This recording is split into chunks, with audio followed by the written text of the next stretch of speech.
AC নহ'লে থাকিব নোৱাৰোঁ বুলি বা আমাৰ ঘৰত আজি এটা AC লগালোঁ, দুটা লগালোঁ, এনেকুৱা যি লেবেল দিয়ে যে কিছুমান মানুহ, নিশ্চয় আপোনালোকে লগ পাইছে। কিছুমান অতি ধনী দেখাবলৈ চেষ্টা কৰে কথাৰে। সেই যি আত্মহংকাৰ বা লেবেল দিয়ে, সেই মানুহবোৰে বৰ্তমানৰ যিটো ৰূপত গৰমত থাকিবই নোৱাৰোঁ, সহ্য কৰিব নোৱাৰোঁ বুলি যিধৰণে এতিয়া AC ব্যৱহাৰ কৰিব ধৰিছে, তাৰ ফলশ্ৰুতিত আজি কিন্তু আমি এতিয়া এটা ভয়াৱহ পৰিস্থিতিৰ মাজেৰে গতি কৰিছোঁ। এতিয়া যিটো হিট ৱেভ, গৰম বতাহ যিটো এতিয়া বলিব ধৰিছে, এই গৰম বতাহে কিন্তু সকলোকে দহি গৈছে। এতিয়াও আমি পথাৰৰ মাজত ইয়াত আছোঁ যদিও ইয়াত বতাহ বুলিবলৈ একো নাই, এতিয়া গৰম বতাহ গৈ আছে। এই গৰম বতাহে এইকেইটা দিনত কেনেকৈ চুইছে, 47 ডিগ্ৰী 48 ডিগ্ৰী কেনেকৈ অতিমাত্ৰা বৃদ্ধি হৈছে, লগতে হিউমিডিটি যিটো বৃদ্ধি পাইছে অসমত, আৰু এইবোৰ আমি কৰা ভুলৰ বাবে। আমি AC এটা ব্যৱহাৰ কৰোঁ, কিন্তু আমি গছপুলি এটাও ৰোপণ কৰিব নাজানো। আমি গছপুলি ৰোপণ কৰিবলৈ কেইবাৰ কৈছোঁ, কোনে কৈছে, কাক কৈছে? কোনেওতো কোৱা নাই।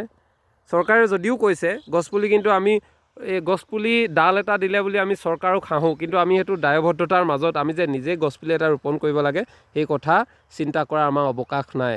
আৰু আজি চাওক, এতিয়া বৰ্তমান সময়ত যেনেকুৱা গৰম, এইকেইটা দিনত গৰম কেনেকুৱা পৰিছে। শৰৎ মাহটোত যদি গৰম এনেকুৱা হ'বলৈ হয় আৰু যিদৰে এনেকুৱা এটা দিনক দিনে বৃদ্ধি পাইছে, এই কিন্তু শুভ লক্ষণ নহয়। সেয়েহে AC লগাইছোঁ বুলি ফিট মাৰিবলৈ বা অহংকাৰ, আত্মহংকাৰ বা গৌৰৱ কৰিবলৈ বাদ দিয়ক। AC ব্যৱহাৰ কৰা বাদ দিয়ক। ইয়াৰ সমান্তৰালভাৱে গছপুলি ৰোপণ কৰক।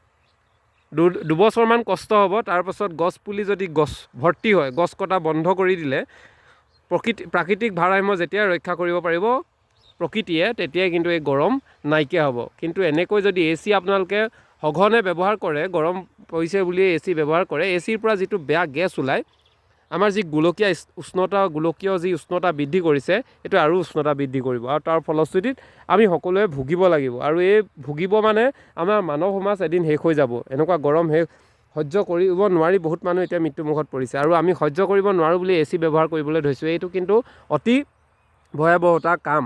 আমি এতিয়া AC ব্যৱহাৰ কৰি কৰি লাষ্টত আমাৰ শৰীৰটোক একেবাৰে শেষ কৰাৰ পথত অগ্ৰসৰ কৰিছোঁ। এই AC ব্যৱহাৰ কৰা বাদ দিয়ক, গছপুলি ৰোপণ কৰক। যিকেইটা গছ আছে সেই গছকেইডাল কাটিবলৈ নিদিব। আনক যিমান দিব পাৰে এডভাইচ দিয়ক গছপুলি ৰোপণ কৰিবলৈ। বিয়া বাৰু সকামত গিফ্ট হিচাপে গছপুলি ব্যৱহাৰ কৰাৰ কাৰ্য, গছপুলি গিফ্ট দিয়াৰ কাম কৰক। আৰু এইটো কৰিলে আমাৰ প্ৰকৃতি ৰক্ষা পাব। যদি প্ৰকৃতিখনেই নাথাকে, আমি আমাৰ আৰু ধনী হওক, আমি আধ্যবন্ত দেখুৱাই হাতত টকা পইচা লৈ জীয়াই থাকিও লাভ নহ'ব। আমি জীয়াই থাকিব নোৱাৰিম। কেইটা AC লগাম? এটা ACয়ে কাম দিলে দুটা লগাম। কেইটা AC লগাব? শেষত গৈ পৃথিৱী ধ্বংস হৈ পৰিব।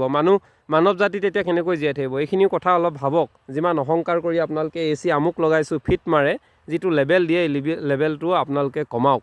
আৰু আপোনালোকে বুলি এইটো কাৰণে কৈছোঁ, ভুল আমাৰ নিজৰ গাতো আছে, কিন্তু সকলোৱে এই কথা আত্ম উপলব্ধি কৰাটো উচিত। অন্যথা আমাৰ প্ৰকৃতি, আমাৰ পৃথিৱী ধ্বংস হৈ যাব আৰু আমিও জীয়াই নাথাকিম। ধন্যবাদ।